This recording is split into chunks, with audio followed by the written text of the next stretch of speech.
This is the parotid salivary gland, and this is the apex, and this is the base.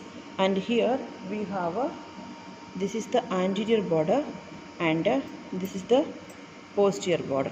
This is the posterior border, and there is a superficial surface here, and one more border in the medial aspect. So there are three borders: anterior border, backside posterior border, and inner aspect is the medial border.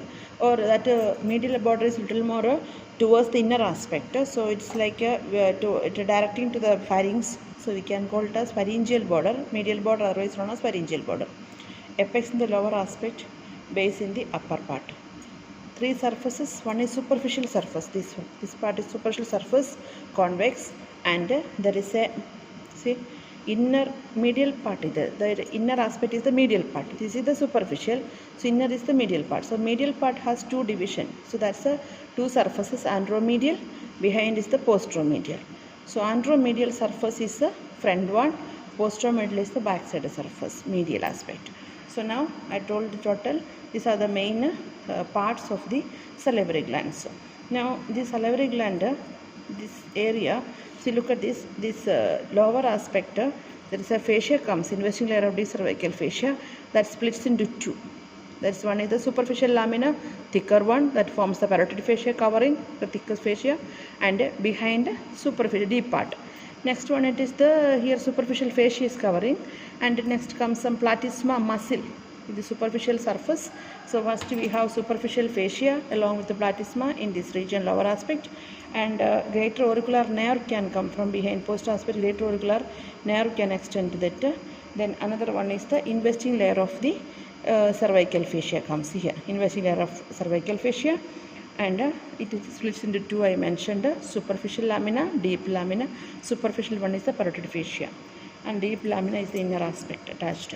Then one more is that here comes the submandibular gland is here. This is the parotid gland. So in between these two, here is the angle of the mandible.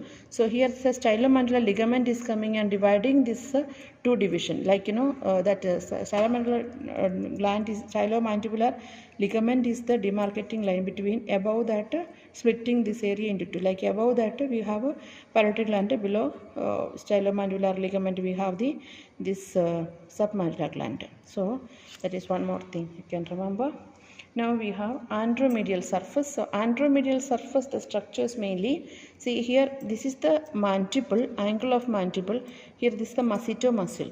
So Masseter muscle along with the ramus of the mandible will make a relation, and deep to that we have medial pterygoid muscle. So inner to this angle of the mandible inner aspect we have medial pterygoid muscle. These are the main structures. Posteromedial we have mastoid process here. See, posterior aspect, mastoid process, and lateral structures. Sternocleidomastoid muscle is there here, along with that posterior belly of digastric here. That's so clear. See, here we can see the posterior belly of digastric muscle, and another one is styloid process and lateral structures. So posterior aspect we have just in front of the mastoid process we have styloid process.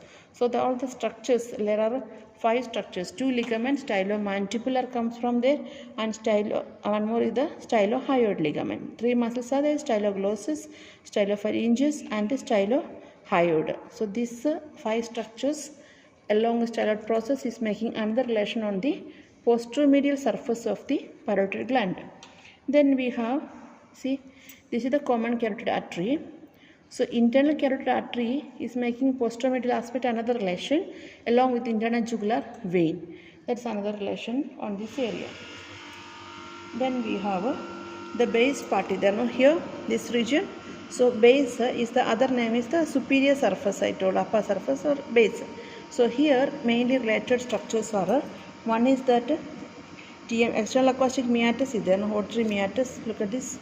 This is the auricle of this auricular pin of the ear, external acoustic meatus. So this inner aspect here related to the base is related to the external acoustic meatus along with the temporomandibular joint here. Okay, these two structures, and another one is structures of this parts is done. Now we are going for the structures passing through the parotid gland. So first one, there are 3 main structures. The main nerve is the facial nerve, and it's the terminal branches. Then the artery. So that's the common carotid artery is there, no, external and internal carotid artery is there. So here mainly this common carotid artery and its both branches here, and another one is the retromandibular vein is there and related structures present here. Okay, so these many things are there, structures passing through the gland. First one is the now nerve, facial nerve. So here this is the superficial. See, there are 5 terminal branches are there. Okay, so all these branches we can see clearly here. Superficial temporal branch is there here. Next comes zygomatic branch is there.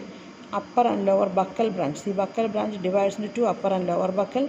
Then we have, see, this is the upper buccal, so lower buccal. Then marginal mandibular comes here towards this lower aspect. You can see here marginal mandibular is coming downwards. Then along with one more, the lower aspect is coming, a cervical branch will come from the lower part here.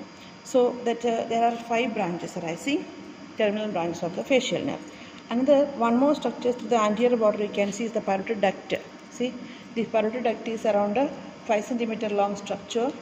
So you can see the parotid duct here, and see the related structure is just behind that. We can get that Masseter, you can see just behind the parotid duct. And now the opening, this parotid duct is going towards the mouth region, vestibule of the mouth. It opens up at the level of upper second molar tooth level, to the vestibule at the level of upper second molar tooth. So this level it will go and open. And also remember, so before entering into the vestibule, it pierces the buccopharyngeal fascia, and after that entering the vestibule. Okay, so this is the parotid duct. Then next one it is to remember about the vein. So here you know that retromandibular vein is there here. So this retromandibular vein formation, one thing here, superficial temporal vein, and here is the maxillary vein. So then these two joints together to form the retromandibular vein. Retromandibular vein divides into 2. Okay, retromandibular vein divides into 2. So one is the anterior division, one is the posterior division.